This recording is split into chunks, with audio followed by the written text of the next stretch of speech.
Selamat datang di channel novel kita. Di sini Mimin akan membagikan alur cerita donghua, horor, misteri, dan lain-lain. Dukung Mimin dengan subscribe dan nyalakan lonceng notifikasinya. Tanpa banyak cincong lagi, mari kita masuk ke alur ceritanya. Let's go. Semakin berbahaya suatu tempat, semakin jarang keluarga Zhu datang. Semakin banyak mutiara roh api yang ada. Dia terus mengumpulkan mutiara roh api hingga dia mencapai ujung sumur api, dan mutiara roh api dikumpulkan dengan bersih. Melihat 12 mutiara roh api yang dikumpulkannya, Jiang Fan merasa puas. Segera setelahnya, dia kembali keluar sumur. Ye Qingsui, yang telah menunggu lama, bertanya dengan khawatir, apakah kamu terluka? Setelah diperiksa lebih dekat, Jiang Fan bukan saja tidak terluka, tetapi dia juga bersih tanpa jejak kekacauan. Zhang Yuxiu dan Zhu Jianshen diam-diam menghela nafas lega. Setiap kali ada orang dari keluarga Zhu jatuh, mereka akan kembali dalam keadaan kotor. Cedera paling ringan pun hanya berupa luka bakar pada kulit. Jiang Fan, yang tidak memiliki debu di tubuhnya, pasti tidak menyelam terlalu dalam, dan mustahil ia mendapatkan mutiara roh api. Zhu Jianshen berkata dengan nada sinis, kau membuat keributan besar saat akan turun, dan hanya ini saja. Akan lebih baik jika kami memberimu sesuatu untuk mengusirmu. Alis Zhang Yuxiu mengendur, dan dia berkata, Tuan muda, masuk ke dalam sumur adalah pilihan Anda sendiri. Kami sudah menjelaskan sebelumnya bahwa apakah Anda menemukan sesuatu atau tidak, itu tergantung pada kemampuan Anda sendiri. Sekarang setelah kamu tidak menemukan apapun, kamu tidak bisa menyalahkan keluarga Zhu kami. Jiang Fan tidak berencana untuk mengungkapkan perolehannya, untuk menghindari an pada ibu dan anak. Karena mereka begitu sombong, Jiang Fan tanpa basa-basi mengeluarkan 6 mutiara roh api dan berkata, saya cukup beruntung dan menemukan 6. Sambil berkata demikian, dia membelahnya menjadi 2, dan melemparkan 3 kepada Ye Qingsui.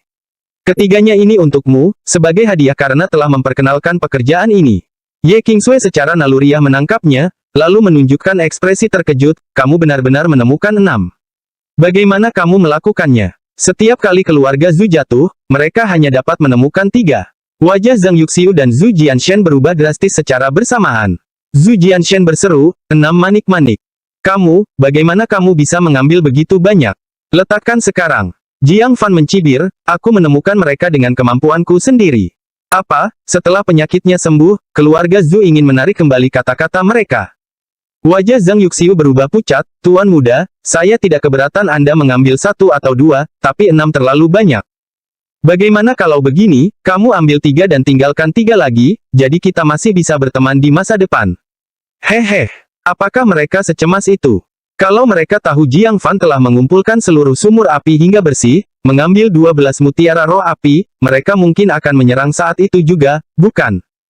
Jiang Fan berkata tanpa ekspresi, Nyonya Zhu, Anda mengatakan sebelumnya bahwa apapun yang saya temukan adalah milik saya berdasarkan kemampuan. Tidak mungkin kalau tidak menemukan satu pun berarti aku tidak mampu, dan kalau menemukan terlalu banyak berarti aku terlalu kejam, kan? Ye Qingsui, yang menerima 3 mutiara roh api, juga berdiri untuk membelanya, Bibi, demi persahabatan kedua keluarga kita, aku membawa tabib surgawi untuk membantu. Jika kau mengingkari janjimu, bagaimana jadinya jika keluarga Ye menjadi seperti ini? Zhang Yuxiu merasa getir tetapi tidak bisa berbicara. Dia tidak pernah menyangka Jiang Fan akan menemukan 6 mutiara roh api. Tetapi karena sudah berjanji di hadapan putri tuan kota di tempat, sulit baginya untuk menarik kembali janjinya. Dia hanya bisa berkata dengan marah, baiklah, ambil saja, keluarga Zhu mengaku kalah. Setelah Jiang Fan dan Ye Qingsui pergi, Zhu Jianshen semakin marah, mengepalkan tinjunya dan berkata, sialan, dia berani bersikap begitu kejam. Namun, ini juga membuktikan bahwa seharusnya ada lebih banyak mutiara roh api di sumur api kita. Kalau tidak, bagaimana dia bisa menemukan begitu banyak pada percobaan pertamanya? Mata Zhang Yuxiu berbinar mendengar kata-katanya. Dia segera memanggil anggota klan untuk turun dan mengumpulkan lebih banyak lagi. Tapi setelah seharian sibuk dan malam, mereka kembali tanpa apapun kecuali luka-luka, tidak ada satu pun mutiara roh api. Melapor pada nyonya, semua mutiara roh api di tempat tersembunyi itu telah diambil oleh bocah itu. Selain itu, beberapa mutiara roh api yang kita lihat di kejauhan juga hilang. Apa? Zhu Jianshen menjadi marah, dia mengambil semua mutiara roh api. Tidak menyisakan satu pun. Aku tidak akan pernah memaafkanmu. Sementara itu, Jiang Fan dan Ye Qingsui, keduanya bergegas kembali ke keluarga Su. Ye Qingsui memegang 3 mutiara roh api, enggan berpisah dengannya. Menyadari warnanya mulai memudar, dia segera mengingatkan, hampir lupa. Mutiara roh api kehilangan kekuatannya saat jauh dari magma, gunakan dengan cepat. Jiang Fan terkejut. Dia bergegas kembali ke keluarga Su. Dia memanggil Su Yuran dan menyerahkan 3 mutiara roh api kepadanya, cepat ambil dan kultivasikan. Su Yuran bingung tetapi segera mengikuti instruksinya. Ye Qingsui terkejut, kenapa kamu punya 3 lagi? Jiang Fan berkedip dan mengeluarkan 3 lagi. Astaga, 12 butir. Apakah kau mengosongkan sumur api? Ye Qingsui tersentak dan kemudian berkata, cepat, berikan pada Su Yining. Dia baru saja menembus alam pendirian yayasan, ini masih bisa berguna untuknya. Jiang Fan cemberut. Dia mengundang Su Zengyan, menyerahkan 3 mutiara roh api kepadanya, dan menulis, Paman, telanlah dengan cepat. Su Zengyan tidak dapat memastikan benda apa itu, tetapi karena merasa itu adalah harta karun yang besar, dia pun menelannya tanpa berpikir 2 kali. Ketika Su Yining tiba setelah mendengar berita itu, ke-12 mutiara roh api telah memiliki tuannya. Mutiara roh api. Melihat 3 mutiara roh api di tangan Ye Qingsui, Su Yining berseru, Qingsui, bukankah ini dari keluarga Zhu? Di mana kamu mendapatkannya? Ye Qingsui menunjuk ke arah Jiang Fan, bagaimana aku bisa mendapatkannya, itu dia. Jiang Fan mendapatkannya. Yang lebih mengejutkannya adalah ayahnya Su Zengyan dan saudara perempuannya Su Yuran telah mengambil manik-manik itu dan mencerna kekuatan obatnya. Semua orang mendapatkannya, kecuali dia. Su Yining menatap Jiang Fan, memberi isyarat padanya untuk memperbaikinya. Jiang Fan tidak memperdulikannya. Dia menelan 3 mutiara roh api terakhir dalam 1 gigitan dan duduk bersila untuk memulai kultivasinya. Kau, Su Yining menghentakkan kakinya. Memberikan mutiara roh api kepada Su Yuran adalah satu hal. Memberikannya kepada ayahnya Su Zengyan, dia tidak mengeluh. Yang satu adalah tunangan Jiang Fan, dan yang satu lagi adalah kakaknya.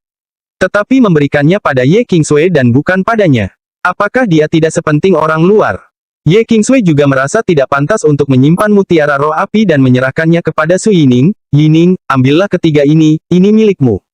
Air mata mengalir di mata Su Yining, dan dia menatap Jiang Fan dengan penuh kebencian, aku tidak menginginkannya. Itu hanya mutiara roh api. Aku tidak peduli. Dia berlari keluar dengan mata merah. Ye Qingsui mendesah tak berdaya, mengapa harus sampai seperti ini? 3 mutiara roh api itu akan menjadi milikmu sepenuhnya. Setengah hari kemudian, keempat orang itu membuka mata mereka satu demi satu. Su Zengyan berkata dengan gembira, aku sudah maju pesat, tidak lama lagi aku akan menerobos ke tahap pendirian pondasi kedua. Perbedaan antara pendirian yayasan lapisan pertama dan kedua sangat besar. Yang pertama dapat bertahan dalam konfrontasi. Yang terakhir dianggap sebagai pakar tingkat atas di Lonely Boat City. Status keluarga Su akan meningkat di masa depan. Su Yuran berkata dengan gembira, saya berhasil mencapai lapisan ke-7 kultivasi Qi. Sejak Jiang Fan memberinya cairan aneh dan metode mental tanpa penutup. Dalam waktu kurang dari sebulan, dia berhasil menerobos dari lapisan kedua ke lapisan ke-7 kultivasi Qi. Sungguh fantastis ketika dia memikirkannya. Jiang Fan dan Ye Qingsui keduanya berada di lapisan ke-9 kultivasi Qi. Di bawah pengaruh mutiara roh api, mereka berhasil menembus kesempurnaan lapisan ke-9. Kekuatan spiritual meningkat 50%, seru Jiang Fan pelan. Lapisan ke-9 kultivasi Qi dan lapisan kesempurnaan ke-9 sangat berbeda dalam kekuatan spiritual. Dia yakin jika dia berhadapan lagi dengan Sub-Altar Master, dia tidak akan bisa lagi menembus kekuatan spiritualnya. Selama dia mendekat, dia bisa melepaskan ilmu pedangnya dan efek serangan petir dari pedang kayunya. Tiba-tiba, suara yang melengking dan tajam melesat menembus langit. Sebuah petasan membubung ke langit dan meledak, menciptakan awan asap besar. Wajah Jiang Fan berubah. Istana kelelawar darah, mereka datang. Bab 56, buat tipuan ke timur, serang di barat. Jiang Fan segera meraih pedang kayu dan melesat ke arah asap bagaikan anak panah yang meninggalkan tali busur. Dalam perjalanannya, dia tidak lupa mengenakan topeng pengawal bayangan No. 1. Ye Qingsui mengikutinya dari dekat dan berkata, lihatlah arah asap itu, sepertinya itu adalah keluarga Qin. Keluarga Qin. Jiang Fan berpikir sejenak dan mengerti, Sub-Altar Master sedang mencari obat untuk mengobati matanya. Kita tidak bisa membiarkan matanya pulih. Sub-Altar Master, yang kehilangan satu mata, kekuatannya berkurang 30%. Jika ia pulih, kekuatannya akan mencapai puncaknya. Pada waktu itu, kecuali jika Tuan Kota mengambil tindakan, akan sangat sulit mengalahkannya. Ia tidak berani berlama-lama lagi, segera memanfaatkan teknik gerakan burung walet yang mengejutkan, berubah menjadi bayangan cepat dan pergi. Saya pergi duluan. Mata indah Ye Kingsui menyipit, teknik gerakan. Dia benar-benar berlatih teknik gerakan. Diketahui bahwa teknik pergerakan adalah yang paling langka dan juga paling sulit untuk dikembangkan. Orang awam merasa sangat sulit untuk memperolehnya, dan bahkan jika mereka cukup beruntung untuk menemukannya, 9 dari 10 kali, mereka akan merasa sulit untuk menguasainya. Namun, Jiang Fan diam-diam memiliki teknik gerakan yang mendalam. Ini cukup untuk menunjukkan pemahamannya yang luar biasa.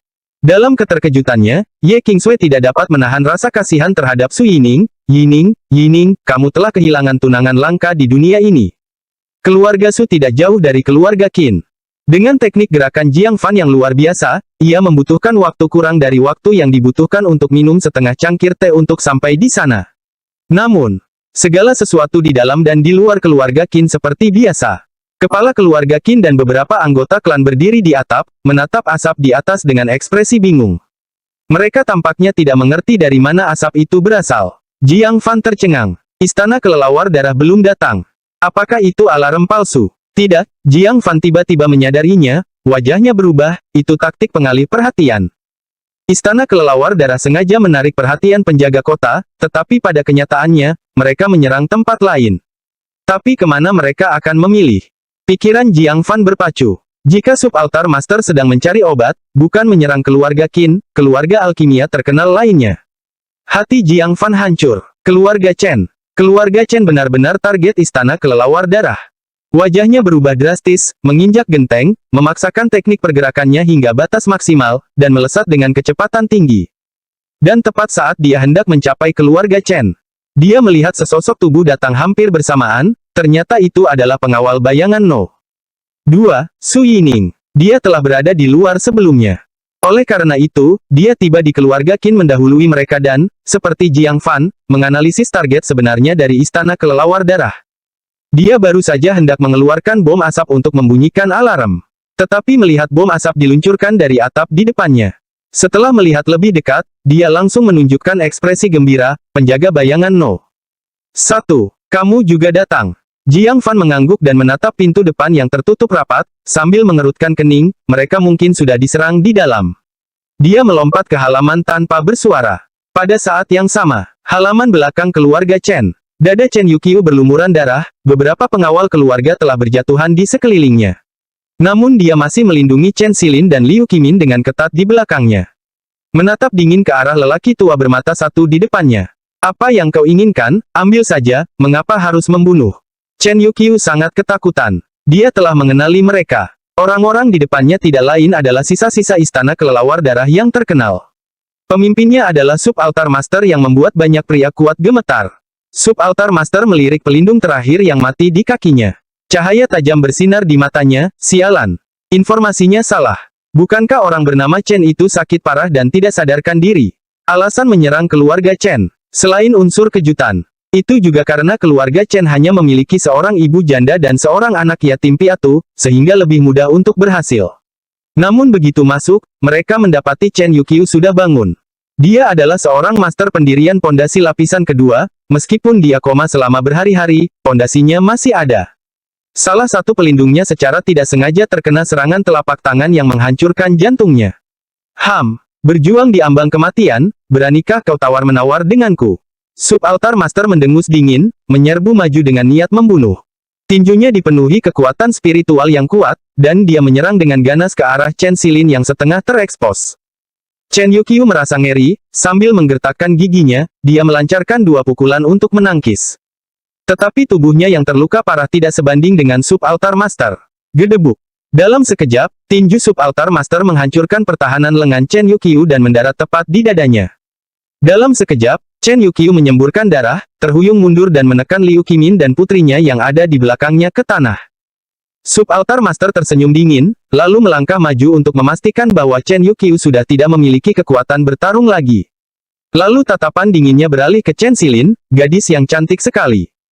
Karena salah satu mataku buta, aku butuh seorang wanita untuk melayaniku di masa depan, dan kau akan melakukannya. Dia membungkuk dan meraih bahu Chen Xilin. Chen Yuqiu panik, ingin menghentikannya, tetapi menemukan tulang dadanya patah, dan dia tidak bisa bergerak. Pada saat kritis ini, tiba-tiba terdengar teriakan. Chen Yuqiu dan subaltar master menoleh. Anehnya, sesosok tubuh lincah itu diam-diam berbalik ke halaman belakang. Dengan satu pedang, dia menebas tenggorokan seorang anggota istana kelelawar darah yang menjaga pintu belakang. Itu kamu. Subaltar Master sangat marah. Saat melihat topeng itu, dengan angka jelas, 1, di atasnya. Kebencian murni terpancar dari satu-satunya matanya yang tersisa. Di saat mereka terkejut, Jiang Fan dengan kecepatan yang mencengangkan, menyapu dan dengan mudah mengalahkan anggota terakhir istana kelelawar darah. Sekarang giliranmu. Jiang Fan mengangkat pedang kayunya, mengarahkannya ke Subaltar Master. Subaltar Master yang sekarang terisolasi sangat marah. Tepat pada waktunya, dendam lama dan baru, aku akan menyelesaikannya denganmu hari ini. Dia menyerbu ke arah Jiang Fan, kekuatan spiritual yang tak tertandingi dari yayasan bangunan lapisan kedua terus terpancar, mengaduk debu di bawah kakinya. Jiang Fan fokus penuh perhatian. Ia secara bersamaan mengoperasikan teknik pergerakan dan kultivasinya. Pada saat yang sama, dia memulai dengan gerakan terakhir dari Jue Pedang 7 Bintang. 7 bintang ke utara. Kekuatan pedang yang dahsyat menyebarkan kekuatan spiritual di sekelilingnya, mengarah langsung ke leher Subaltar Master. Murid-murid Subaltar Master menyusut. Pengalaman tempurnya yang luas membuatnya dengan tegas mundur untuk menghindari pedang. Kultivasimu meningkat. Terakhir kali, Jiang Fan hampir tidak bisa mendekat, tetapi kali ini, dia hampir mengenai titik vital. Jiang Fan tidak terganggu oleh kata-katanya, dengan tegas melompat mundur dengan teknik gerakannya. Dia baru saja berhasil melompat ketika sebuah cambukan kaki yang dahsyat datang dari bawah, menyapu melewati hidungnya. Dekat sedikit saja, rahangnya pasti hancur. Jiang Fan diam-diam mengira sudah dekat. Perkataan Subaltar Master tadi jelas dimaksudkan untuk mengalihkan perhatiannya, diikuti dengan tendangan yang diarahkan ke titik vitalnya. Berkelahi dengan seorang yang berhasil keluar dari tumpukan mayat membutuhkan fokus yang mutlak. Cukup hati-hati, ya. Subaltar Master mendengus dingin, tapi hari ini, kamu tidak akan bisa lolos. Dia menyerang lagi. Tepat saat tinjunya hendak mendarat, ki pedang yang dahsyat datang dari belakang. Su Yining lah yang memanfaatkan kesempatan itu, menusukkan pedangnya ke punggung pria itu saat dia mengerahkan tenaga. Sekarang di pendirian fondasi, ki pedangnya telah menjadi luar biasa. Ia dengan mudah menerobos kekuatan spiritual yang tidak dapat ia hilangkan terakhir kali, dan langsung membidik titik fatal Subaltar Master. Bab 57, Pertarungan Sengit dengan Subaltar Master. Wajah Subaltar Master berubah sedikit. Dia dengan tegas menyerang Jiang Fan, bergeser ke samping sambil menerjang, dan melancarkan tendangan jungkir balik ke arah pergelangan tangan Su Yining dengan kait emas. Su Yining yang lengah, segera menarik pedangnya untuk mencegah cedera pada lengannya. Akan tetapi gerakan ini justru menguntungkan Subaltar Master. Dia menopang dirinya dengan satu tangan di tanah, melompat ke posisi handstand, dan kemudian menggunting kakinya ke arah lehernya. Perubahan dari bertahan menjadi menyerang terjadi dalam sekejap mata.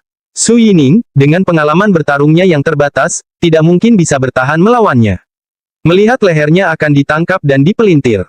Tiba-tiba, sang Subaltar Master menjerit kesakitan. Jiang Fan telah melompat lebih tinggi dan menyerang dengan sudut yang lebih cerdik, menusukkan pedangnya ke ketiak Subaltar Master. Rasa sakit yang hebat memaksa Subaltar Master meninggalkan Su Yining dan beralih ke taktik bertahan. Nak, kau cari kematian. Cedera kecil ini, Subaltar Master tidak menganggapnya serius, tatapan matanya malah semakin tajam. Mata Jiang Fan berkilat dingin, orang yang seharusnya mati adalah kamu. Dia tidak ragu mengaktifkan efek Thunder Strike dari pedang kayunya. Meretih. Suara pelepasan listrik yang kuat. Arus listrik langsung mengalir ke seluruh tubuh Subaltar Master dan membuatnya lumpuh. Dia terjatuh dengan kepala lebih dulu ke tanah. Pemandangan ini membuat Su Yining tercengang. Bahkan Chen Yuqiu pun tercengang. Jiang Fan, benar-benar berhasil mengalahkan Subaltar Master hanya dengan satu tebasan pedang. Namun Jiang Fan tidak berniat berhenti. Dia mencengkeram gagang pedang dengan kedua tangan, lalu berlutut di atas Subaltar Master yang lumpuh. Pedang kayunya menusuk dengan ganas ke bagian kiri dada Subaltar Master. Langsung, darah mengucur deras bagaikan mata air, tak terkendali. Su Yining, yang menyaksikan ini, menunjukkan ekspresi terkejut, kau membunuh Subaltar Master. Dia linglung. Mungkinkah pengawal bayangan No. 1 benar-benar membunuh orang ini secara langsung? Jiang Fan mengangguk sedikit. Lalu telinganya berkedut, ekspresinya berubah. Minggir. Dia bahkan tidak berani mencabut pedang kayunya, terjungkal ke belakang dan melompat menjauh. Subaltar Master yang seharusnya menusuk jantungnya, tiba-tiba bangkit berdiri. Mengejar Jiang Fan yang mundur, tinjunya yang berwajah bengkok itu berayun, dasar tikus kecil. Kau harus mati. Kalau bukan karena jantungku yang secara alami ada di sisi kanan, aku pasti sudah jatuh padamu. Ternyata, Jiang Fan telah mendengar detak jantungnya dan merasakan ada sesuatu yang salah. Pedangnya harusnya dapat menembus jantung lawan dengan tepat. Tetapi detak jantungnya tetap tidak terpengaruh. Untungnya, dia bereaksi cepat. Kalau tidak, dia pasti akan mendapat masalah serius sekarang. Akan tetapi, pedangnya telah hilang, membuat ilmu pedangnya tidak berguna lagi. Pada saat ini, di luar kediaman keluarga Chen, teriakan keras terdengar. Sisa-sisa istana kelelawar darah, kematian kalian sudah dekat. Suara yang kuat dan penuh kuasa itu tidak lain adalah orang pertama yang tangguh di Lonely Boat City. Ekspresi Subaltar Master berubah drastis. Dia dengan tegas meninggalkan Jiang Fan dan tiba-tiba menyerang Su Yining. Ekspresi Su Yining menegang, dia segera menghunus pedangnya untuk menyerang, mencoba menahannya. Menunggu Ye Jifeng bergerak. Namun bagaimana dia bisa menandingi Subaltar Master? Setelah hanya 3-5 putaran, dia mengambil celah, menyambar pedangnya, dan mengarahkannya ke lehernya. Dia lalu menyandera dia. Minggir semuanya, siapapun yang berani mengikuti, aku akan membunuhnya. Menghadapi Ye Jifeng dan beberapa orang kuat dari Lonely Boat City yang menyerbu masuk, Subaltar Master menggenggam pedang dingin itu erat-erat di leher Su Yining. Pisau tajam itu membuat garis merah terang di lehernya. Jiang Fan setelah mempertimbangkannya dengan matang, tidak berani maju ke depan. Melihat pengawal bayangan No. 1 begitu cemas, Su Yining merasa malu dengan ketidakmampuannya sendiri. Dengan mengumpulkan keberaniannya, dia mengambil pedang kayu dari dada Subaltar Master dan melemparkannya ke Jiang Fan. Penjaga bayangan No. 1, jangan khawatirkan aku, jangan biarkan dia kabur. Namun Ye Jifeng menunjukkan rasa khawatir dan berkata, kita tidak bisa bergerak. Su Yining adalah murid yang ditunjuk oleh Sekte Awan Hijau. Kita tidak dapat menanggung risiko yang tidak diinginkan. Kalau tidak, jika Sekte Awan Hijau meminta pertanggungjawaban mereka, dia sebagai penguasa kota tidak akan sanggup menanggungnya. Subaltar Master mencibir dingin, dengan hati-hati menyandera Su Yining, dan perlahan-lahan keluar dari keluarga Chen, lalu menunggang kuda, segera meninggalkan Lonely Boat City, dan melarikan diri ke pegunungan dan hutan lebat. Ye Jifeng menggertakkan giginya, Ces. Kita tidak boleh membiarkan sesuatu terjadi pada Su Yining. Jiang Fan menyatu dengan orang banyak. Semua orang mengikuti jejak darah Subaltar Master jauh ke dalam pegunungan. Namun, di depan jalan bercabang, kelompok itu berhenti. Kedua jalan tersebut merupakan jalan pegunungan yang terjal, sehingga mustahil untuk menentukan ke arah mana Subaltar Master pergi. Menghadapi musuh yang begitu ganas, mereka tidak berani membagi pasukannya, karena takut dihabisi satu per satu. Pada saat ini, Kapten Kavaleri menemukan jejak jarum pinus yang tersapu di salah satu percabangan. Tuan Kota, di sini ada tanda-tanda jarum pinus sedang disapu. Mata mereka menjadi cerah. Tampaknya Subaltar Master telah menyadari jejak darahnya mungkin mengarah pada pelacakan. Karena itu, dia dengan licik menutupinya. Kejar. Mata Tuan Kota berbinar saat dia memimpin kelompok itu dengan cepat mengejar. Jiang Fan juga berlari bersama mereka. Namun, langkahnya perlahan melambat. Dari dua pertemuan dengan Subaltar Master, kesan terdalam Jiang Fan adalah pada kelicikannya. Orang seperti itu, jika dia ingin menutupi jejaknya, hampir tidak akan meninggalkan petunjuk apapun. Kecuali jika dia sengaja meninggalkan beberapa petunjuk untuk menyesatkan para pengejarnya. Jiang Fan ingin memanggil Tuan Kota dan yang lainnya.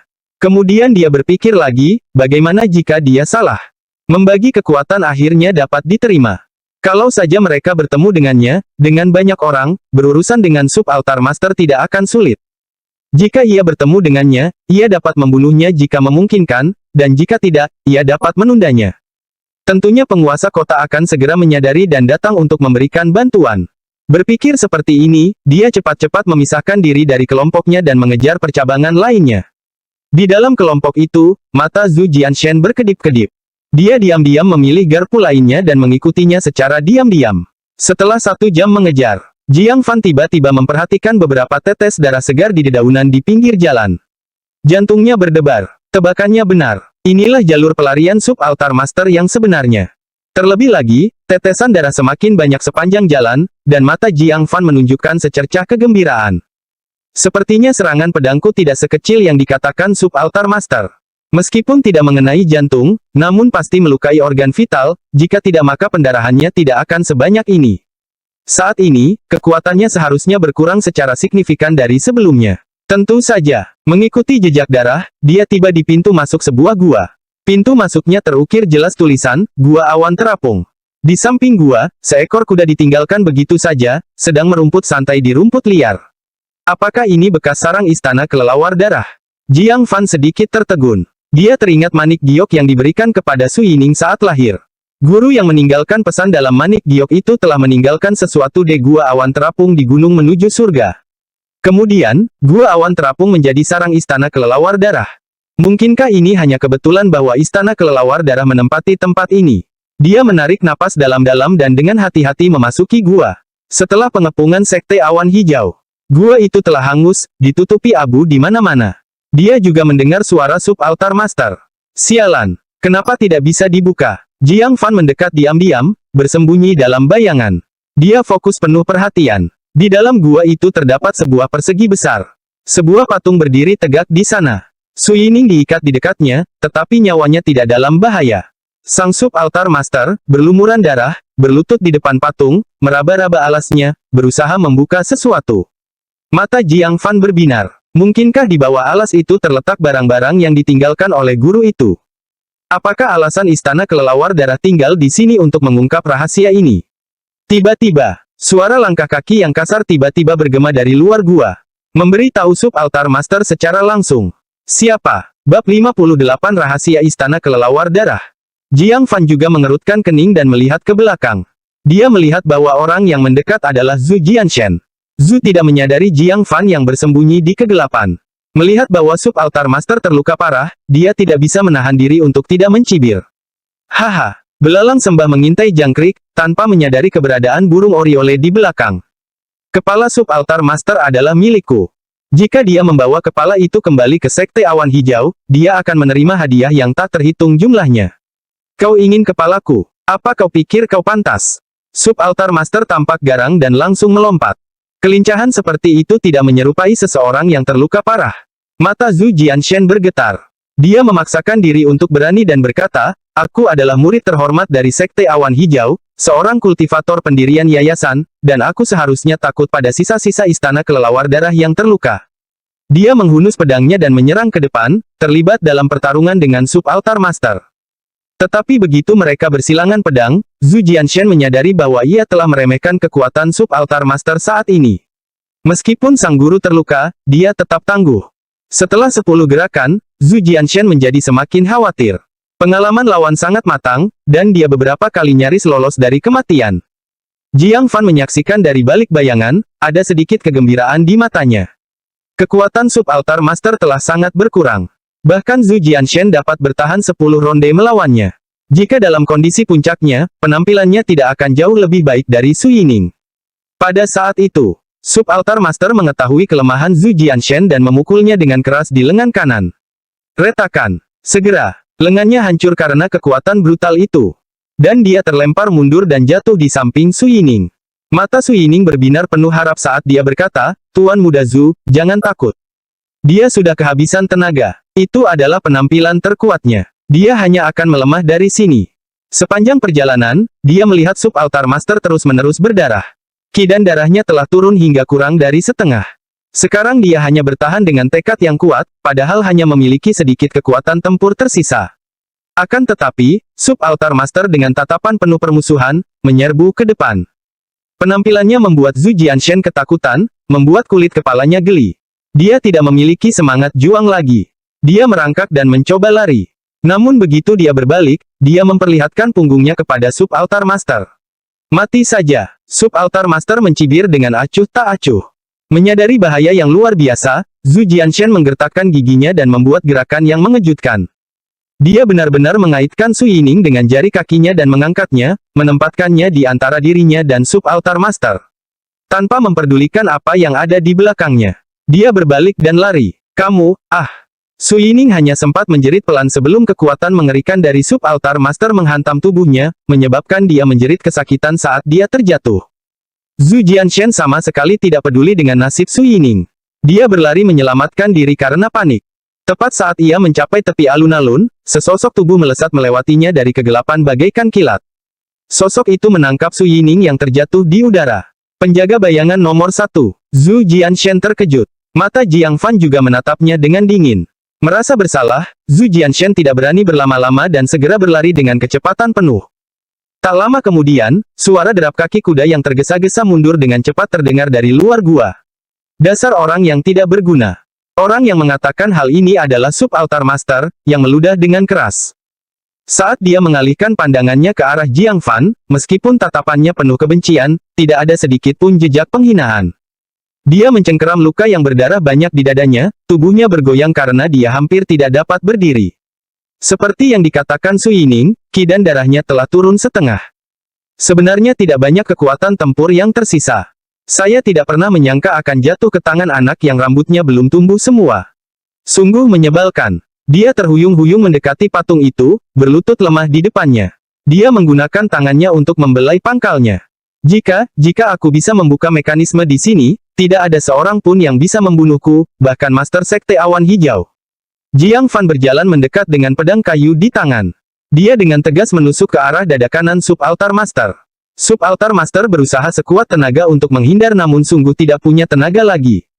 Pertarungan sebelumnya dengan Zhu Jianshen telah menguras kekuatan terakhirnya. Dengan suara "tut" yang teredam, Subaltar Master dengan ganas mencoba melakukan serangan balik tetapi bahkan tidak memiliki energi untuk mengangkat telapak tangannya, hanya mampu tersenyum pahit ke langit. Baiklah. Aku menyerah. Tapi rahasia ini, tak seorang pun akan mendapatkannya, tak seorang pun. Jiang Fan menendangnya ke samping dan melihat ke arah dasar patung itu. Dia melihat alasnya memiliki lubang melingkar di tengahnya. Ada banyak bekas di sekitarnya, tampaknya ditinggalkan oleh beberapa kali percobaan yang dilakukan oleh Bloodbath Palace untuk mencongkelnya.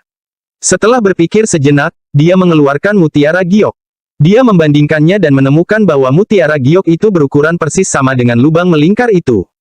Ia mencoba memasukkan mutiara giok ke dalam lubang. Langsung, dasar patung itu bergemuruh keras, mengaktifkan semacam mekanisme. Seluruh patung, bersama alasnya, berputar perlahan, memperlihatkan ruang bawah tanah kecil selebar 3 zang.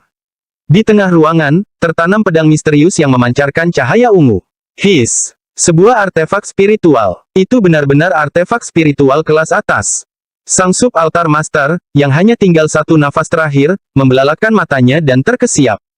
Jiang Fan juga tercengang. Pedang kayu di tangannya hanyalah artefak sihir tingkat rendah. Di Lonely Boat City, itu adalah kehidupan yang unik. Bahkan di Sekte Awan Hijau, tingkatan tertinggi mungkin hanya sekadar artefak sihir. Nah, sekarang ada artefak spiritual, dan yang kelas atas sekali itu. Dia tidak dapat menahan rasa berdebarnya jantungnya. Selanjutnya, Jiang Fan melihat 2 kotak giok tergeletak di samping pedang ungu. Yang satu berisi cairan, dan yang satu lagi berisi 2 pil merah misterius. Sebagai seorang master jiwa, Jiang Fan tidak dapat mengidentifikasi mereka pada saat itu. Subaltar Master menyipitkan matanya dan berseru, legenda itu benar. Ada air surgawi tanpa akar di sini untuk meningkatkan alam pendirian fondasi. Dan benda suci yang meningkatkan akar roh, pil melampaui kematian. Dengan pil ini, aku akan menjadi orang terpilih, orang terpilih. Itu milikku, semua milikku. Dia berusaha keras merangkak menuju kamar itu. Namun dia akhirnya meninggal karena kelelahan. Tak rela terjatuh di pintu masuk ruangan. Matanya terbuka lebar, dipenuhi keinginan yang tidak terpenuhi. Harta karun yang ia kejar sepanjang hidupnya justru didapatkan oleh seorang pemuda. Bagaimana dia bisa beristirahat dengan tenang? Mata Jiang Fan menyala-nyala. Dia hendak melompat turun untuk mengambilnya. Tiba-tiba terdengar keributan di luar gua. Tuan kota telah bereaksi dan membawa orang untuk mendukungnya.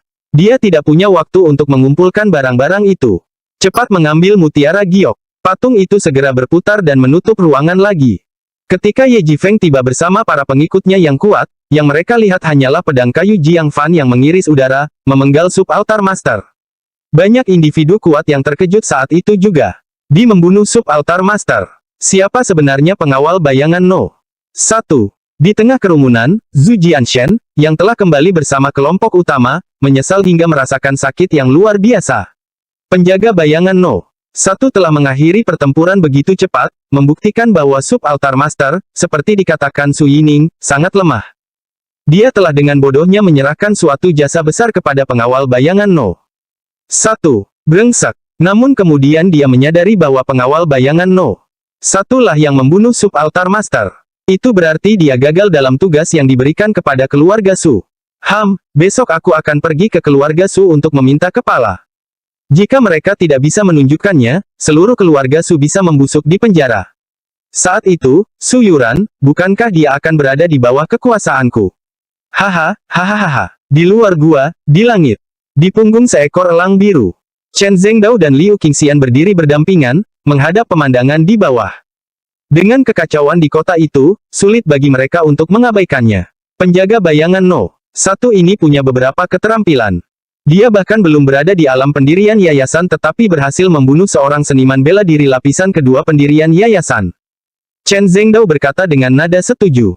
Liu Qingxian juga memandang dengan kagum, meskipun dia mengandalkan artefak sihir, dan ada sedikit keberuntungan yang terlibat, dia sangat baik dalam semua aspek. Dia pasti seorang seniman bela diri tua yang telah berlatih selama bertahun-tahun dan menunjukkan prestasi yang luar biasa.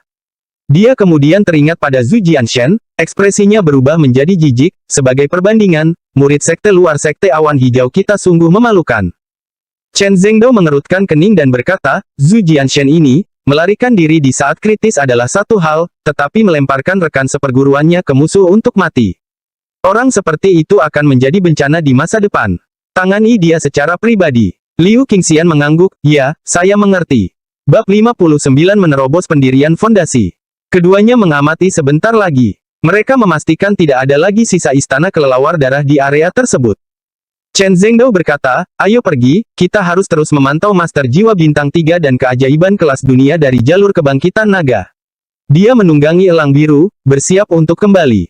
Tiba-tiba liontin giok di pinggangnya berkedip cepat dan mengeluarkan suara berdengung. Pesan darurat dari Master Pavilion. Ekspresi Chen Zhengdao sedikit berubah. Master Pavilion tidak akan mengirim pesan darurat kecuali ada sesuatu yang besar. Dia buru-buru melepaskan liontin giok itu dan meremukkannya dengan jari-jarinya. Dengungan yang bergema itu mengembun menjadi sebuah pesan pendek. Gelombang binatang buas tiba-tiba muncul, segera kembali. Wajah Chen Zhengdao berubah drastis, gelombang binatang buas. Desis. Setelah 100 tahun, apakah akan muncul lagi? Dia tidak berani ragu dan berkata, saya harus segera kembali ke pavilion mekanisme surgawi. Aku tidak bisa terus memantau Soul Master itu. Dan kamu, aku yakin Sekte Awan Hijau akan segera memanggilmu kembali juga. Tatapan Liu Qingxian berubah menjadi serius. Gelombang pasang surut merupakan bencana dahsyat yang tidak dapat dielakkan dan mempengaruhi semua kekuatan. Dia mengangguk dan berkata, Paman Chen, kau kembali dulu. Aku akan pergi mencari akar spiritual tingkat 9 dan kembali juga. Dia sudah kehilangan harapan dalam menunggu datangnya keajaiban kelas dunia dari Dragon Rising Path. Dia tidak punya pilihan lain selain mencari seseorang yang memiliki akar spiritual tingkat 9.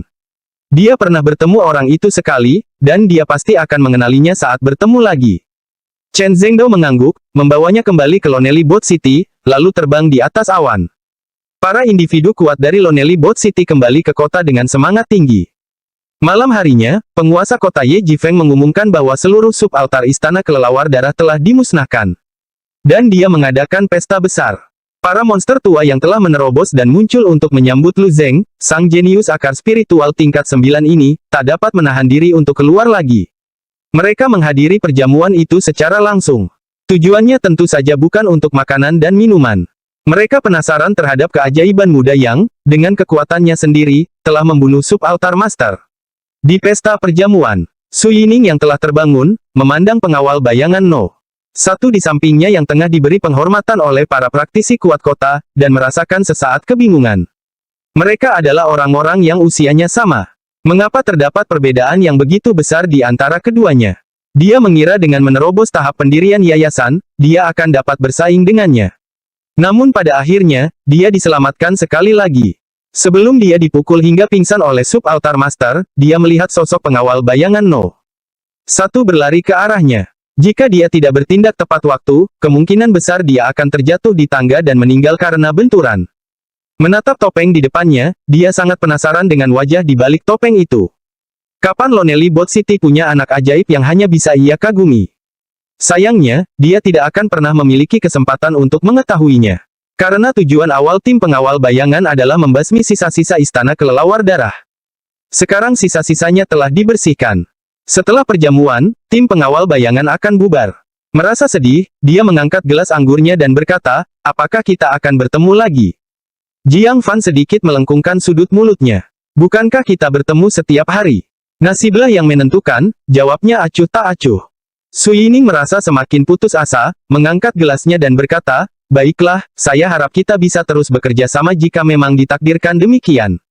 "Kepadamu." Jiang Fan meminum semuanya sekaligus. Tim pengawal bayangan bubar secara diam-diam setelah perjamuan seperti yang diharapkan. Ye Qingsui mengizinkan mereka menyimpan topeng mereka sebagai kenang-kenangan. Lagi pula, topeng-topeng ini melambangkan kejayaan anak ajaib Lonely Boat City. Larut malam. Jiang Fan sengaja memperlambat langkahnya, menunggu hingga Su Yining kembali ke Su Mansion untuk waktu yang lama sebelum melepas topengnya di sebuah gang. Dengan santai dia kembali ke rumah besar itu. Tanpa diduga, Su Yining belum tidur dan sedang berlatih ilmu pedang di halaman tengah sambil sedikit mabuk. Dia tampak sedang melampiaskan emosinya. Melihat Jiang Fan kembali, ekspresinya berubah sedikit dingin. "Kemana kamu pergi?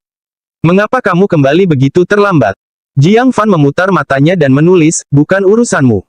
Su Yining tidak berkata apa-apa, tetapi menjentikkan kakinya dan menendang pedang tambahan dari tanah, lalu melemparkannya ke Jiang Fan, "Berlatihlah ilmu pedang denganku." Jiang Fan memegang pedang, tampak terdiam. "Siapa yang mau berlatih pedang denganmu?" Dia berbalik untuk pergi, tetapi Su Yining tidak peduli apakah dia setuju atau tidak, dia menyerangnya dengan pedangnya. Jiang Fan merasa geli sekaligus jengkel. Dia tidak tahu apa yang merasukinya malam ini. Dia tidak pernah memintanya untuk berlatih ilmu pedang sebelumnya. Melihat tusukannya datang, Jiang Fan secara naluriah mengeksekusi gerakan Lonely Star Points, menjatuhkan pedangnya. Su Yining tercengang, jurus pedang ini, mengapa terlihat persis seperti milik pengawal bayangan No. 1. Jiang Fan berharap ia bisa menamparkan dirinya sendiri. Dia lupa mengganti identitas. Untungnya, Su Yining telah minum banyak di pesta itu dan jelas mabuk, tidak dapat berpikir jernih. Salah identitas. Bagaimana mungkin aku tahu jurus pedang Sadogar No. 1. Dia sangat kuat, dan kamu hanya. Dia berhenti sejenak dan tidak melanjutkan. Tak berminat, dia melempar pedangnya, "Lupakan saja, jangan berlatih." Melihatnya pergi, Jiang Fan mendesah ke arah bulan, memegang pedangnya, dan melakukan 3 gerakan, Jue Pedang 7 Bintang, satu demi satu. Gerakannya anggun dan ilmu pedangnya secepat pelangi. Kembali ke kamarnya, Jiang Fan melemparkan kepala sub-altar master ke bawah tempat tidurnya. Lalu dia mengeluarkan sebotol pil pifu. Sudah saatnya untuk menerobos pendirian yayasan. Jiang Fan agak bersemangat. Sejak benih itu tumbuh, dia telah bermimpi untuk berhasil mendirikan yayasannya. Hanya dengan mendirikan fondasinya dia dapat memanjat pohon kuno Void untuk memetik buah misterius. Dengan penuh semangat, dia menelan pil pifu dalam satu tegukan. Kekuatan obat yang dahsyat dan dahsyat mengalir deras di sekujur tubuhnya bagai banjir. Hal itu menyebabkan dia merasakan rasa mengembang dan sakit yang kuat dan tak tertahankan. His. Jadi begini sakitnya menembus Foundation Establishment. Butiran-butiran keringat dengan cepat terbentuk di dahinya seperti kacang. Namun memikirkan manfaat setelah pendirian yayasan, ia menahan rasa sakit yang amat sangat. Kekuatan obatnya bertahan hingga tengah malam. Ketika wajahnya pucat dan tubuhnya basah kuyup, sebuah sumber cahaya muncul di dantiannya. Inilah tanda pendirian fondasi, kolam roh. Kekuatan spiritual yang pernah tersimpan dalam meridiannya semuanya mencair dan terkumpul di kolam roh. Pada saat ini, kekuatan spiritualnya sudah 2 kali lebih tinggi dibandingkan saat dia berada di tingkat kesempurnaan kultivasi Ki lapisan ke-9. Jika aku bertemu lagi dengan seseorang yang memiliki keterampilan seperti sub-altar master, aku tidak berani mengatakan aku bisa menang, tapi setidaknya itu tidak akan terlalu sulit. Jiang Fan dipenuhi dengan keyakinan diri. Selanjutnya, dia bersemangat menggunakan kemampuan unik yang hanya dimiliki oleh seniman bela diri Foundation Establishment. Penglihatan internal. Saat matanya terpejam, kesadarannya perlahan-lahan merasuki dagingnya dan mencapai jauh ke dalam organ-organ dalamnya, di mana ia melihat ruang sehitam tinta. Sebuah mata air emancar air. Itu adalah yayasan pendirian Spirit Pond. Di samping mata air, sebatang pohon kuno yang menjulang tinggi menembus langit dan mencapai awan. Dia dengan gembira mendekati pohon tua itu. Menatap pohon buah yang dekat dengan tanah, yang berisi metode mental tingkat mendalam tinggi yang tersegel, kitab suci pencarian naga, dia tak dapat menahan perasaan haus. Dia mencoba melompat. Kali ini, tidak ada lagi kekuatan tak terlihat yang menekannya seperti sebelumnya. Dia melompat ringan dan meraih buah itu. Dengan tarikan yang kuat, dia mencabutnya. Akhirnya aku berhasil, seru Jiang Fan penuh semangat. Dia tidak dapat membayangkan seberapa cepat kecepatan kultivasinya dengan metode mental tingkat mendalam tinggi ini. Tapi pada saat itu, tiba-tiba dia mendengar suara mendesing di atas kepalanya. Seakan-akan ada sesuatu yang jatuh. Bab 60, Buah Kekosongan. Wang Yingfeng mendongak. Ternyata ketika dia mematahkan dahan itu, buah lain yang hampir identik jatuh. Dia secara naluriah menangkapnya, sambil merasa sedikit bingung. Pilih satu, dapat satu gratis. Dia memperhatikan dengan saksama, pupil matanya mengecil. Teknik telapak tangan tingkat tinggi, telapak naga pengembara. Satu metode mental tingkat mendalam sudah tidak dapat dipercaya, dan sekarang ada pula teknik telapak tangan. Bahkan Sekte Awan Hijau mungkin tidak memiliki teknik kultivasi tingkat tinggi. Jantung Jiang Fan berdebar kencang saat dia tidak dapat menahan diri untuk tidak mendongak lagi, mencoba memanjat lebih tinggi untuk memetik lebih banyak buah. Namun setelah beberapa langkah, dia merasakan kekuatan penekan itu sekali lagi. Hanya alam formasi inti yang bisa terus memetik. Sebuah suara mengingatkannya. Jiang Fan sangat kecewa. Dia tidak bisa menahan diri untuk tidak melirik buah terdekat. Pada pandangan ini, dia tidak bisa mengalihkan pandangannya. Teknik jiwa tingkat bumi bawah, pemotongan jiwa 3 bentuk. Itu sebenarnya adalah teknik rahasia jiwa. Dan itu ada di tingkat bumi. Jiang Fan terkesiap. Teknik jiwa tidak diragukan lagi merupakan yang paling misterius dan dapat mengejutkan musuh. Mereka seringkali dapat membunuh tanpa jejak.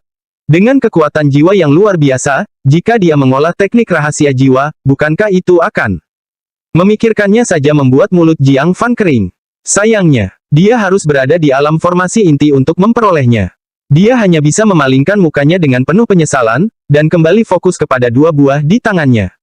Bagaimana cara mendapatkan teknik kultivasi yang tersegel di dalamnya? Mungkin memakannya. Ia mencoba menggigitnya, dan sebagian teknik itu masuk ke dalam pikirannya. Gigitan berikutnya, dan lebih banyak informasi menyusul. Jiang Fan, sungguh cara mengonsumsi yang tidak boros. Setelah menghabiskan kedua buah itu, kesadarannya kembali ke tubuhnya. Ketika dia membuka matanya, buah itu telah hilang dari telapak tangannya. Tetapi pikirannya sekarang memegang dua teknik yang lengkap. Kitab Suci Pencari Naga, biarkan aku melihat betapa berbedanya metode mental tingkat tinggi. Katanya sambil meretakkan buku-buku jarinya karena penasaran. Tapi pada saat itu, ketukan keras terdengar dari luar pintu. Fan, Zhu Jianshen telah datang. Mata Jiang Fan terbuka lebar, dan dia harus mengesampingkan pikiran tentang kultivasi untuk saat ini. Saat membuka pintu, dia mendapati Su Yuran tengah memegang sebuah bungkusan. Tanpa menunggu penjelasan, dia menyodorkannya ke pelukan Jiang Fan. Kamu harus pergi sekarang. Jangan sampai kamu terseret ke dalam masalah keluarga Su. Merasakan bungkusan berat itu dan sekilas melihat uang kertas perak bernilai besar mengintip keluar. Jiang Fan merasakan kehangatan dalam hatinya. Ini bukan hanya Su Yuran. Pasti Su Zengyan juga menginginkannya, kan? Mereka memberinya semua barang berharga milik keluarga Su. Ingin dia lari cepat. Lagi pula, dia belum secara resmi menjadi menantu keluarga Su, jadi Sekte Awan Hijau tidak akan memburunya. Mengapa saya harus pergi? Jiang Fan tersenyum tipis, saya hanya ingin menyelesaikan masalah dengan tuan muda Zhu ini.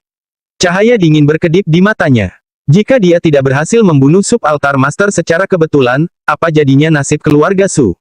Apa yang akan terjadi pada Su Yuran? Orang seperti itu pantas diberi pelajaran. Mengabaikan permohonan Su Yuran, dia mengambil bungkusan itu dari bawah tempat tidur dan berjalan ke ruang utama. Saat itu, aula itu sudah kosong tanpa ada satupun anggota keluarga Su. Hanya Su Zengyan yang berdiri di sana dengan tangan di belakang punggungnya. Bersiap menghadapi bencana besar sendirian. Sementara itu, Zhu Jianshen menyerbu masuk bersama anak buahnya, penuh dengan permusuhan. Su Zengyan, keluarga Sumu melarikan diri dengan cepat.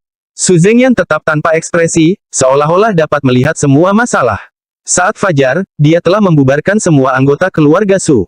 Siap menghadapi musibah sendirian. Zhu Jianshen, menyalahgunakan kekuatan Sekte Awan Hijau pada akhirnya akan menyusulmu. Kata Su Zengyan dingin. Zhu Jianshen menunjukkan senyuman mengejek. Pembalasan. Di usiamu, kamu masih percaya pada anggapan kekanak-kanakan seperti itu. Hanya kegagalan yang sia-sia yang bisa menghibur diri dengan cara seperti ini. Su Zengyan mengepalkan tinjunya. Dia ingin membalas. Namun faktanya tidak dapat disangkal. Di dunia ini, apakah benar-benar ada pembalasan?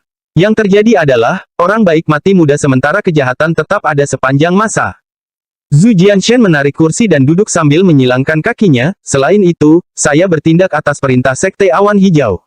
Tidak seorang pun dapat mengatakan saya salah. Sekarang saatnya aku melakukan tugasku. Di mana kepala Sub-Altar Master? Tatapan mata Su Zengyan berubah dingin, tidak di sini. Bagaimana keluarga Su bisa mengambil kepala Sub-Altar Master? Belum lagi cederanya, bahkan di puncak kemampuannya, Su Zengyan tidak mungkin bisa mengalahkan Sub-Altar Master. Zhu Jianshen tertawa terbahak-bahak, kalau begitu, aku hanya bisa menjalankan tugasku dengan tidak memihak. Keluarga Su gagal menyelesaikan tugas yang diberikan Sekte Awan Hijau tepat waktu.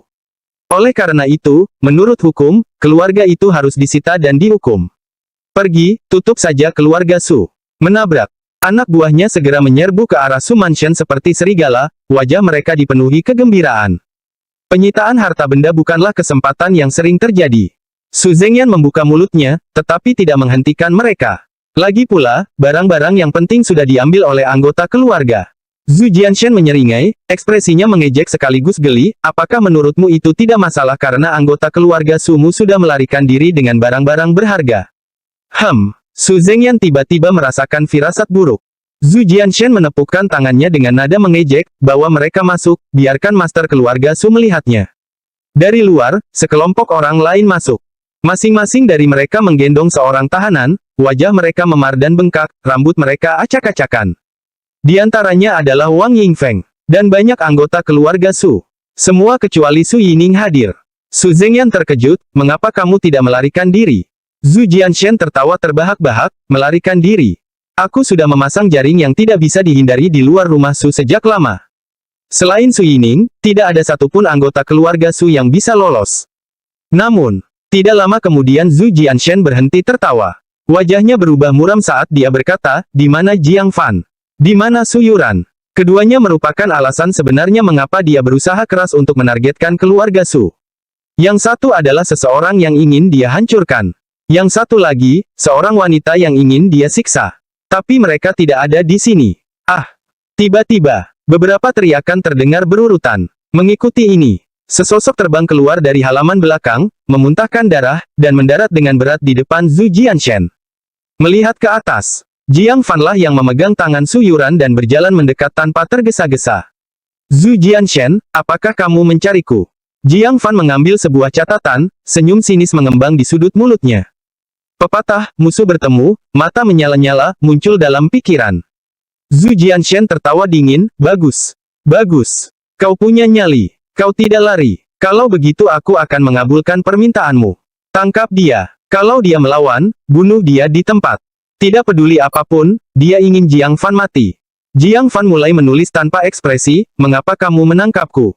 Melihat Jiang Fan masih mengoceh di ambang kematian, Zhu Jianshen mencibir, apa, kau mendapatkan kepa Sub Altar Master? Jika kau tidak bisa, berarti kau menentang perintah Sekte Awan Hijau. Jika aku tidak menangkapmu, siapa yang harus aku tangkap?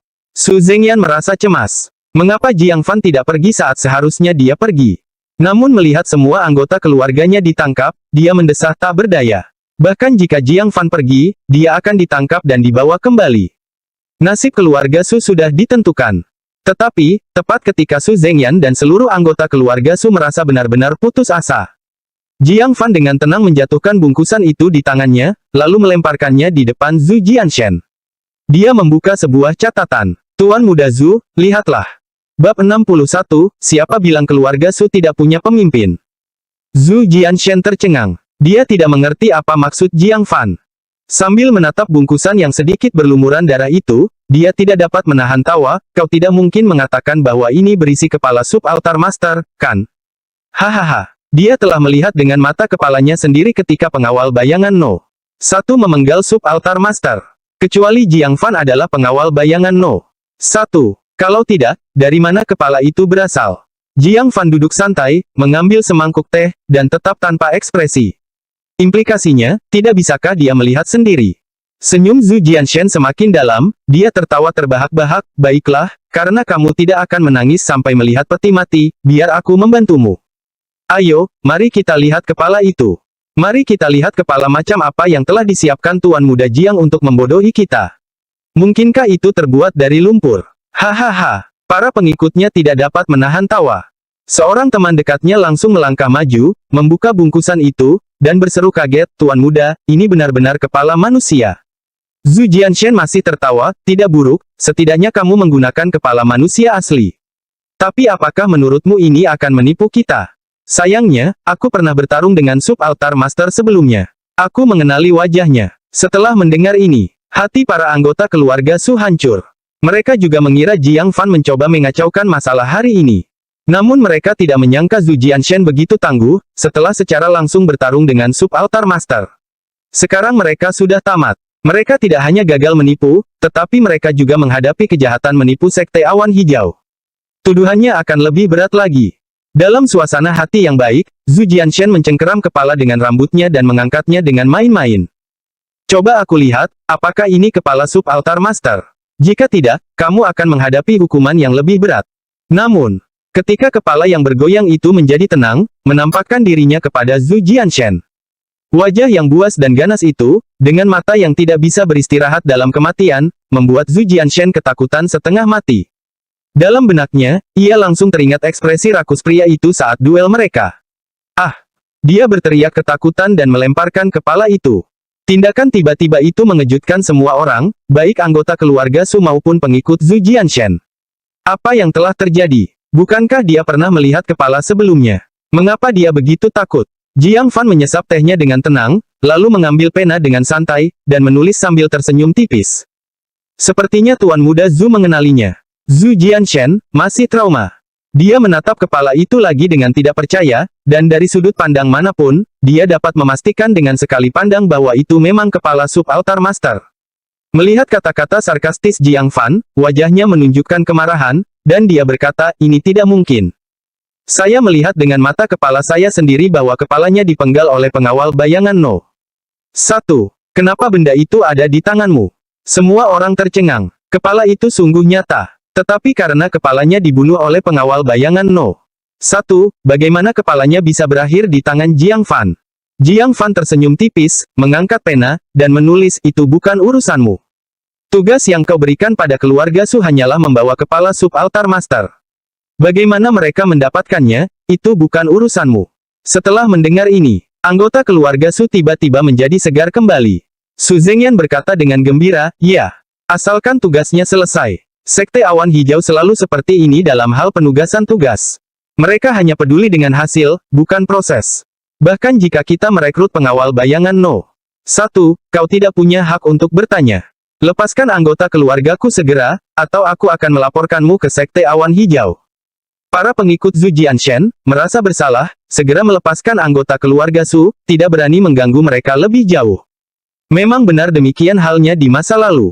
Beberapa tugas sangat sulit, dan keluarga yang terbebani dengan tugas tersebut harus mengeluarkan banyak uang untuk menyewa ahli untuk membantu.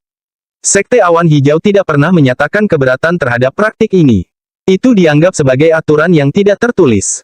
Namun, Zhu Jianshan tidak bisa menerimanya. Dia telah mencoba berkali-kali, namun masih tidak bisa menangani keluarga Su yang kecil. Siapa yang menyuruhmu melepaskan mereka? Zhu Jianshan mengangkat tangannya dan menamparkan seorang pengikut, membuatnya terpental. Matanya sedikit merah karena marah saat dia melotot ke arah Jiang Fan, aku tidak peduli dengan aturan Sekte Awan Hijau. Aturan saya adalah aturan. Aku menginginkan kepala yang diperoleh keluarga Su secara pribadi. Aku tidak akan menerima yang lain. Tangkap anggota keluarga Su. Siapapun yang melawan akan dibunuh tanpa ampun. Keluarga Su sangat marah sekaligus ketakutan. Su Zengyan berteriak, Zhu Jianshan. Kamu keterlaluan. Dia tidak pernah menyangka Zhu Jianshan begitu berani, bahkan mengabaikan aturan Sekte Awan Hijau. Zhu Jianshan menendang bangku yang didudukinya. Rambutnya berdiri tegak karena marah, dan dia berteriak, memangnya kenapa kalau aku keterlaluan? Ini adalah Lonely Boat City, dan kata-kataku adalah hukum. Bahkan Raja Surga sendiri tidak dapat mengubahnya. Dengan itu, dia melangkah maju dan menyerang Su Zengyan dengan ganas. Su Zengyan sangat marah dan tidak dapat menahan diri lagi, lalu terlibat perkelahian dengannya. Namun Zhu Jianshan, sebagai murid Sekte Awan Hijau, berada di atas angin, sedangkan Su Zengyan masih terluka. Hanya setelah 3 gerakan, Su Zengyan terpental beberapa meter sambil memuntahkan darah. Zhu Jianshan mengamati semua orang dengan tatapan membunuh, siapa lagi yang ingin melawan. Maju. Anggota keluarga Su sangat ketakutan. Bahkan Su Zengyan, yang terkuat di antara mereka, telah terluka. Apa peluang mereka? Tanpa ragu, para pengikut menerkam anggota keluarga Su seperti serigala. Ah! Tiba-tiba, seorang pengikut yang menyerbu ke arah Su Yuran terjatuh ke belakang dengan suara tulang patah, sambil berteriak kesakitan. Zhu Jianshan menoleh untuk melihat. Dia mendapati Jiang Fan telah campur tangan, namun dia tidak marah. Sebaliknya, dia tersenyum, memperlihatkan seringai jahat. Bagus. Bagus sekali. Terbuka menentang perintah Sekte Awan Hijau. Hari ini, aku, Zhu Jianshen, akan menegakkan peraturan sekte dan menjatuhkan hukuman mati padamu. Dia tidak sabar menunggu Jiang Fan bergerak. Baru pada saat itulah dia bisa membunuhnya dengan sah. Jiang Fan meletakkan cangkir tehnya, lalu berdiri dan menatapnya dengan dingin, sambil menulis dengan santai di selembar kertas. Anda, Zhu Jianshen tertawa marah, kapan orang tak berguna sepertimu berani mempertanyakan murid Sekte Awan Hijau sepertiku? Baiklah, hari ini aku akan menunjukkan kepadamu kekuatan Zhu Jianshen. Dengan itu, tinjunya yang dibalut angin kencang menyerang dengan kuat. Su Zengyan menyaksikan dengan waspada, lalu berteriak, Fan, lari cepat. Wajah Su Yuran memucat saat dia berteriak, jangan coba-coba bersikap berani, minggirlah. Serangan dari seorang ahli alam pendirian fondasi, bagaimana Jiang Fan bisa menahannya? Zhu Jianshen mencibir, kau pikir kau bisa lari? Sudah terlambat. Kamu bodoh menantangku, Zhu Jianshen. Mati. Jiang Fan berdiri diam. Dia tidak menggerakkan sedikit pun ototnya. Hanya ketika tinju Zhu Jianshen berada 3 inci dari dadanya. Jiang Fan mengangkat telapak tangannya dengan santai, menangkap tinju itu dengan mudah. Zhu Jianshen menyeringai dalam hati. Kurang pengalaman. Menangkap tinju dengan telapak tangan, berharap tidak mematahkan jari. Dia tersenyum gas dan tiba-tiba mengerahkan kekuatan, bermaksud membuat Jiang Fan merasakan sakitnya jari-jari yang patah. Ya, waktunya habis. Bersambung ya bos. Besok kita lanjut lagi, oke?